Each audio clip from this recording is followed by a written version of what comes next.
Hello दोस्तों, आप सभी का हमारे चैनल स्टडी विद केसी में स्वागत करता हूं। तो आज हम लोग झारखंड पॉलिटी का बहुत इंपॉर्टेंट क्वेश्चन करने जा रहे हैं, जो कि आपके एग्जाम के लिए बहुत ज़्यादा महत्वपूर्ण है। इस वीडियो में हम लोग आपका जो पिछले 2-3 साल में झारखंड पॉलिटी में जो पूछा गया सवाल है एग्जाम में, वो सारे क्वेश्चन करेंगे। क्योंकि आपको पता होगा जो झारखंड पॉलिटेक्निक है दोस्तों, उसमें क्वेश्चन रिपीट करता है। जो पिछले 2-3 साल में 4 साल में पूछा गया है, वही सारे क्वेश्चन बार बार पूछता है। तो वो आपको पिछले साल का क्वेश्चन अच्छे से कर लेना है। तो चलिए इस वीडियो हम लोग शुरू करेंगे। इसमें हम लोग पिछले 2-3 साल में जो पूछा गया वो सारे इंपॉर्टेंट क्वेश्चन करेंगे। तो चलिए एक एक करके हम लोग सारा क्वेश्चन का सॉल्यूशन करेंगे और आपको ये सारे क्वेश्चन अच्छे से कर लेना है, ताकि आपको एग्जाम में दिक्कत ना हो। तो चलिए वीडियो को शुरू करते हैं। तो क्वेश्चन में पहला आप देख सकते हैं स्क्रीन में, पहला क्वेश्चन हमारा है। शुरू करते हैं। चलिए, परमाणु होता है, परमाणु क्या होता है? धनात्मक होता है, ऋणात्मक, उदासीन होता है, इनमें से कोई नहीं। तो परमाणु क्या होता है तो बताइए जल्दी से। तो उदासीन होता है। परमाणु क्या होता है? उदासीन होता है। सही आंसर ऑप्शन नंबर सी हो जाएगा। नेक्स्ट क्वेश्चन नंबर 2 करते हैं। जल में ऑक्सीजन और हाइड्रोजन का द्रव्यमान कितना, द्रव्यमान का अनुपात देखिए। द्रव्यमान का आपको अनुपात होता है ना किसका? ऑक्सीजन और हाइड्रोजन बताएं। तो जल का फॉर्मूला क्या होता है वो पता होगा, H2O होता है जल का फॉर्मूला। तो इसमें ऑक्सीजन कितना है? ऑक्सीजन देखिए आपका 1 ऑक्सीजन है, ठीक ना। और हाइड्रोजन कितना है? 2 है, ठीक ना। उसके बाद आपका जो ऑक्सीजन का जो द्रव्यमान होता है, मास होता है, कितना होता है? 16 होता है। और हाइड्रोजन का आपका मास 1 होता है, ठीक ना। लेकिन आपका 2 हाइड्रोजन है, इसीलिए आपका यहाँ पर 2 हो जाएगा। 2 हो जाएगा। आप इसे काटिएगा तो कितना? 8 बार में कट जाएगा, ये कट जाएगा 1 बार। तो कितना आ जाएगा? 8:1 आएगा। 8:1 ऑप्शन में थे। ऑप्शन नंबर डी में देख सकते हैं आप 8:1। तो सही आंसर आपका इस तरह से ऑप्शन नंबर डी हो जाएगा। 8:1 आपको इस तरह से निकालना है। तो चलिए आगे हम लोग क्वेश्चन नंबर 3 करेंगे। सोडियम का इलेक्ट्रॉनिक विन्यास कितना है? सोडियम का फॉर्मूला सोडियम का जो परमाणु संख्या कितना? तो 11 होता है, ठीक ना। तो आपको K, L, M का इसमें आपको निकालना है इलेक्ट्रॉनिक विन्यास। तो कितना हो जाएगा? K में आपका ये 2 हो जाएगा और L में आपका 8 हो जाएगा और M में आपका कितना? 2, 8, 1 हो गया। आपको क्या है? 11। तो इसमें 1 हो जाएगा। 2, 8, 1 इस तरह से आपको ऑप्शन 2, 8, 1 ऑप्शन नंबर ए में आप देख सकते हैं। तो आपका सही आंसर ऑप्शन नंबर ए हो जाएगा। चलिए क्वेश्चन नंबर 4 को देखेंगे। परमाणु का प्रथम मॉडल किसने दिया था? परमाणु का प्रथम मॉडल किसने दिया था? जे थॉमसन ने, रदरफोर्ड ने, गोल्डस्टीन ने, इनमें से कोई नहीं। तो 4 का कौन सा हो जाएगा बताइए। तो 4 का सही आंसर आपका ऑप्शन नंबर ए हो जाएगा। J Thomson option number A हो जाएगा। आगे बढ़ते हैं क्वेश्चन 5 देखिए। इलेक्ट्रॉन का खोज किसने किया था? इलेक्ट्रॉन को बताना है। रदरफोर्ड में, जे थॉमसन ने, या नील्स बोर ने, या चैडविक ने। तो इलेक्ट्रॉन का खोज किसने किया बताइए जल्दी से। 5 का कौन सा हो जाएगा? तो इलेक्ट्रॉन जो खोज किया था जे थॉमसन का, सही आंसर ऑप्शन नंबर बी हो जाएगी इलेक्ट्रॉन का। इसी तरह से आप प्रोटॉन का भी पूछ सकता है, तो आप इसको ध्यान दे लीजिएगा। चलिए क्वेश्चन नंबर 6 देखते हैं। वैसे तत्व जिनकी परमाणु संख्या समान परंतु द्रव्यमान संख्या अलग होती है क्या कहलाते हैं? देखिए उसका परमाणु ध्यान दीजिएगा। परमाणु संख्या समान है लेकिन द्रव्यमान संख्या अलग है, तो उसको हम लोग क्या कहते हैं? आइसोबार कहते हैं, आइसोटोप कहते हैं, आइसोटोन कहते हैं। इनमें से कोई नहीं। तो बताइए कौन सा हो जाएगा सही आंसर। तो उसको हम लोग आइसोटोप कहते हैं। सही आंसर आपका ऑप्शन नंबर बी हो जाएगा, आइसोटोप। और आपको यहाँ पर परमाणु संख्या अगर अलग बोलता है और द्रव्यमान संख्या आपको सेम बोलता है, तो समान बोलता है, तो उसको हम लोग आइसोबार कहते हैं। इसको आप लोग ध्यान दीजिएगा। सही आंसर इसका ऑप्शन नंबर बी हो जाएगा, ठीक ना। आगे बढ़े क्वेश्चन नंबर 7 देखिए। इनमें से कौन आयनिक यौगिक है? ऑप्शन है ऑप्शन नंबर ए है कार्बन डाइऑक्साइड, ऑप्शन बी तक देख सकते हैं आपको जल दिया गया है, और ऑप्शन सी है KCl, और ऑप्शन डी है इनमें से कोई नहीं। तो कौन सा होगा 7 का सही आंसर? ऑप्शन नंबर 7 का बताइए।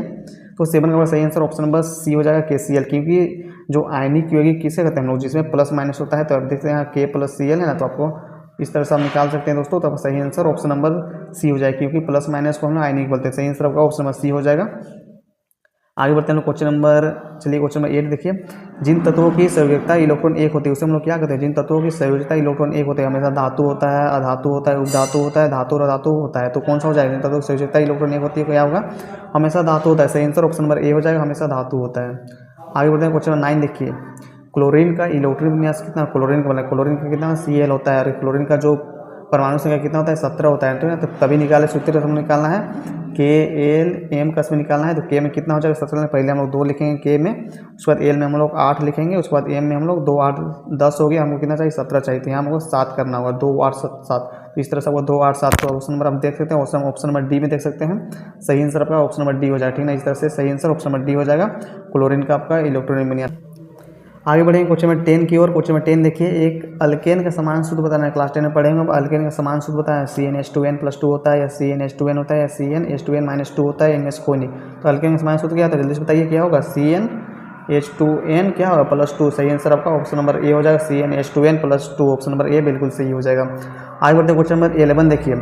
एल्डिहाइड का क्रियात्मक समूह बताना है। ये क्लास 10 में पढ़े होंगे। कार्बन का जो चैप्टर उसमें पढ़े होंगे। बताइए कौन सा हो जाएगा एल्डिहाइड का क्रियात्मक समूह?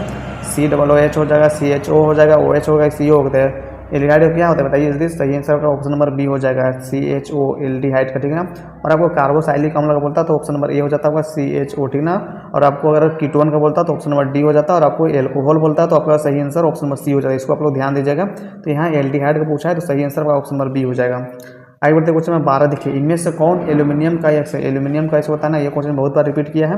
अब्रक, सिनेमार, बॉक्साइड या इनमें से कोई नहीं। सही आंसर का बॉक्साइड हो जाएगा, ठीक है ना, ऑप्शन नंबर सी। सारे क्वेश्चन आपको अच्छे से कर लेना, यही सारे क्वेश्चन आपके झारखंड पोर्टल एग्जाम में पूछा जाता है, तो ये सारे क्वेश्चन आपको अच्छे से कर लेना। और ऐसे ही क्वेश्चन आपको हर दिन हमारा चैनल मिलते रहेगा। उसके लिए हम चैनल को सब्सक्राइब कर सकते हैं अगर आप नहीं किए हैं अभी तक, नहीं है तो। चलिए क्वेश्चन नंबर 13 देखते हैं। हाइड्रोकार्बन है, हाइड्रोकार्बन क्या है, जल में घुलनशील है, कार्बन और हाइड्रोजन से बने होते हैं, ए और बी दोनों सही है, इनमें से कोई नहीं। तो बताइए हाइड्रोकार्बन कौन सा सही हो जाएगा। तो देखिए हाइड्रोकार्बन जल में घुलनशील भी होता है, कार्बन और हाइड्रोजन से मिलकर बना होता है। सही आंसर का ऑप्शन नंबर सी हो जाएगा, यानी कि ये भी सही है, आपका बी भी सही है। सही आंसर ऑप्शन नंबर सी हो जाएगा। आगे बढ़ते क्वेश्चन 14 देखिए, इनमें से कौन यौगिक जलीकरण द्वारा एसिटिलीन गैस बनाता है। एसिटिलीन गैस कौन बनाता है, CaC2 या Al4Cl या Cu2Cl2 या ऑप्शन नंबर डी देख सकते हैं। उपरोक्त में से कोई नहीं, तो कौन सा सही आंसर हो। सही आंसर का ऑप्शन नंबर ए हो जाएगा। सही आंसर ऑप्शन नंबर ए हो जाएगा, ठीक है ना। सही आंसर ऑप्शन नंबर ए हो जाएगा 14 का। आगे बढ़ते हैं क्वेश्चन 15 के। क्वेश्चन 15 देखिए, एल्यूमिनियम कार्बाइड के जलीकरण से कौन सा गैस बनता है, होता है ना, मीथेन बनता है, इथेन बनता है, ब्यूटेन बनता है, प्रोपेन बनता है। बताइए 15 कौन सा हो जाएगा, जल्दी बताइए। तो सही आंसर का ऑप्शन नंबर ए हो जाएगा, मीथेन, ठीक ना। आगे बढ़ते हैं क्वेश्चन 16। सारे क्वेश्चन आपको अच्छे से कर लेना है। किसी लेंस का क्षमता, लेंस की क्षमता फॉर्मूला क्या आता है, P इक्वल टू एफ होता है, या P इक्वल टू 1/f होता है, या P इक्वल टू V/u होता है। इनमें से कोई नहीं। तो क्लास 10 में पढ़े होंगे दोस्तों, P इक्वल टू क्या, तो 1/f होता है। वो सही आंसर ऑप्शन नंबर बी हो जाएगा, ठीक ना। लेंस की क्षमता equal to P equal to 1/f, आपका ऑप्शन नंबर बी बिल्कुल सही हो जाएगा। आगे बढ़ते क्वेश्चन नंबर 17 देखिए, विद्युत धारा का मात्रा बताना। विद्युत धारा का मात्रा कौन सा है, कूलोम, पास्कल, सेकेंड, एम्पियर। क्या होगा 17 का, बताइए जल्दी से। तो सही आंसर ऑप्शन नंबर डी हो जाएगा, एम्पियर, ठीक ना। सही आंसर ऑप्शन नंबर डी हो जाएगा, एम्पियर।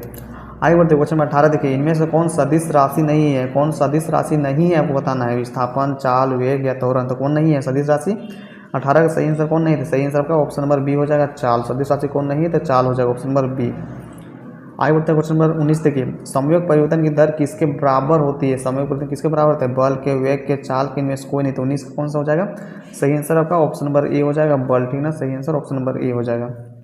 आगे बढ़ते हैं क्वेश्चन नंबर 20 की ओर। क्वेश्चन नंबर 20 देखते हैं, भूकंप के समय किस तरह की ध्वनि उत्पन्न होती है। कौन सी तरह की ध्वनि उत्पन्न होते हैं बताना है, अल्ट्रासाउंड या इंफ्रासाउंड या श्रव्य ध्वनि, या इनमें से कोई नहीं। तो किस तरह का होता है, सही आंसर होगा ऑप्शन नंबर बी हो जाएगा, इंफ्रासाउंड। आगे बढ़ते हैं क्वेश्चन नंबर 21 देखिए, सारे क्वेश्चन आपको अच्छे से कर लेना ताकि आपको एग्जाम में दिक्कत ना हो। क्वेश्चन नंबर 21 देखिए, जब निम्न ध्वनि को उच्च ध्वनि में परिवर्तित करते हैं तो हम लोग बढ़ाते हैं, किसको बढ़ाते हैं, आवृत्ति को बढ़ाते हैं, वेग को बढ़ाते हैं, या तो आयाम को बढ़ाते हैं, या तरंग को बढ़ाते हैं। तो किसको बढ़ाते हैं, जब निम्न ध्वनि से वो उच्च ध्वनि में परिवर्तन करते हैं तो किसको बढ़ाते हैं, तो हम लोग आयाम को बढ़ाते हैं, मैग्नीट्यूड को बढ़ाते हैं। सही आंसर ऑप्शन नंबर सी हो जाएगा, आयाम, ठीक है ना। आगे बढ़ते हैं क्वेश्चन नंबर 22 देखिए, एक लेंस की क्षमता का एसआई मात्रक क्या है। क्लास 10 में पढ़े होंगे, मीटर, डायोप्टर, सेंटीमीटर, इनमें से कोई नहीं। लेंस की क्षमता का एसआई मात्रक क्या होता है, सही आंसर बताइए। सही आंसर आपका ऑप्शन नंबर बी हो जाएगा, डायोप्टर, ऑप्शन नंबर बी बिल्कुल सही हो जाएगा। आगे बढ़ते हैं क्वेश्चन नंबर 23 देखिए, परावर्तन के बाद मुख्य ध्रुव के समांतर एक किरण खाली स्थान से होकर गुजरती है, किससे होकर गुजरती है, मुख्य फोकस से, या मुख्य ध्रुव से, या वक्रता त्रिज्या से, या वक्रता केंद्र से। बताइए 23 का कौन सा हो जाएगा, 23 का। तो 23 का सही आंसर ऑप्शन नंबर ए हो जाएगा, मुख्य फोकस से होकर गुजरती है। सारे क्वेश्चन याद कर लेना है आपको, सब क्वेश्चन। क्वेश्चन नंबर 24 देखिए, निम्नलिखित में से किसका अपवर्तनान सबसे अधिक होगा। सबसे अपवर्तनान सबसे किसका अधिक होगा, बर्फ का, कार्बन का, हीरा का, इनमें से कोई नहीं। तो किसका सबसे ज़्यादा होता है, हीरा का। सही आंसर आपका ऑप्शन नंबर सी हो जाएगा, हीरा। सही आंसर ऑप्शन नंबर सी हो जाएगा, हीरा। आगे बढ़ते हैं क्वेश्चन नंबर 25, सितारों के टिमटिमाने के कारण है। सितारों जो टिमटिमाता हुआ दिखाई तो उसका कारण क्या है, वायुमंडलीय अपवर्तन, वायुमंडलीय विवर्तन, वायुमंडलीय विचलन, वायुमंडलीय परावर्तन। तो 25 का कौन सा हो जाएगा, सही आंसर ऑप्शन नंबर ए हो जाएगा, वायुमंडलीय अपवर्तन, ऑप्शन नंबर ए। सितारों का टिमटिमाने के कारण है, वायुमंडलीय अपवर्तन के कारण टिमटिमाता है, ऑप्शन नंबर ए बिल्कुल सही हो जाएगा। आगे बढ़ते क्वेश्चन 26 देखिए, जिन अम्लों में से ऑक्सीजन और सल्फर नहीं होते। जिन अम्ल में ऑक्सीजन और सल्फर नहीं होता उसे हम लोग क्या बोलते हैं, ऑक्सी अम्ल बोलते हैं, दुर्लभ अम्ल बोलते हैं, या थायो अम्ल बोलते हैं, या हाइड्रा अम्ल बोलते हैं। बताइए कौन सा हो जाए सही आंसर, जल्दी से बताइए। सही आंसर ऑप्शन नंबर डी हो जाएगा, हाइड्रा अम्ल, ऑप्शन नंबर डी हो जाएगा। आगे बढ़ते क्वेश्चन नंबर 27 देखिए, द्रव से वाष्प की अवस्था में परिवर्तन को क्या करते हैं। जल्दी से बताइए। लिक्विड से गैस में जो परिवर्तन हो जाता है तो उसको हम लोग क्या करते हैं, गलन करते हैं, वाष्पन बोलते हैं, क्वथन करते हैं। इनमें से कोई नहीं, तो उसको हम लोग क्या करते हैं, 27 का, उसको हम लोग वाष्पन करते हैं। सही आंसर का ऑप्शन नंबर बी हो जाएगा, वाष्पन। जब लिक्विड से गैस में आता है तो उसको हम लोग वाष्पन करते हैं, ऑप्शन नंबर बी हो जाएगा। आगे बढ़ते क्वेश्चन 28 देखिए, पोटास एलियम होते हैं। पोटास एलियम क्या होता है, एक साधारण लवण होता है, या तो एक मिश्रित लवण होता है, एक अम्लीय लवण होता है, एक दिक लवण होता है। तो पोटासिलम क्या होता है, ये क्वेश्चन भी बहुत बार पढ़ रहे होंगे आप लोग। क्वेश्चन नंबर सही आंसर ऑप्शन नंबर डी हो जाएगा, एक दिक लवण। पोटासिलम क्या होता है, एक दिक लवण होता है। ऑप्शन नंबर डी बिल्कुल सही हो जाएगा। आगे बढ़ते क्वेश्चन नंबर 29 देखिए। क्वेश्चन नंबर 29, वायुमंडल में कार्बन डाइऑक्साइड गैस की उपस्थिति कितना होता है, CO2 गैस का उपस्थिति कितना होता है, 0.1%, 0.2%, 0.3%, 0.5%। बताइए कार्बन डाइऑक्साइड गैस का कितना उपस्थिति है वायुमंडल में कितना होता है। तो सही आंसर आपका 0.03% होगा। ऑप्शन नंबर देखिए कौन सा है, तो ऑप्शन नंबर सी बिल्कुल सही हो जाएगा। आगे बढ़ेंगे क्वेश्चन नंबर 30 देखिए। सूर्य की सतह का ताप कितना होता है, 600 केल्विन होता है, 2000 केल्विन होता है, या 6000 केल्विन होता है, या 7000 केल्विन होता है। बताइए कौन सा है, सूर्य की सतह का ताप का कितना होता है। सही आंसर आपका ऑप्शन नंबर सी हो जाएगा, 6000 केल्विन। ऑप्शन नंबर सी बिल्कुल सही हो जाएगा। तो इस तरह से हमने जो आज का इंपॉर्टेंट 30 क्वेश्चन किए, तो आपका 30 क्वेश्चन और कितना क्वेश्चन सही कीजिए आप अभी हमको कमेंट करके बताइए 30 में आपका कितना सही किया। उससे आपको पता चलेगा आपका तैयारी किस तरह से हो रहा है। और आगे आपको हर दिन ऐसे ही क्वेश्चन आपको मिलते रहेगा, जिससे कि आपका एग्जाम की तैयारी अच्छे से हो सके। तो उसके लिए हम चैनल को सब्सक्राइब कर लीजिए और आपको एग्जाम की तैयारी में लग जाना है। अभी आपको ज़्यादा समय नहीं है तो ठीक है। और इससे पहले मैं आपको 5 वीडियो करा चुका हूँ, आप वो वीडियो देख सकते हैं, हमारे चैनल में है प्ले लिस्ट में। तो चलिए और आगे मिलते हैं इसी वीडियो में।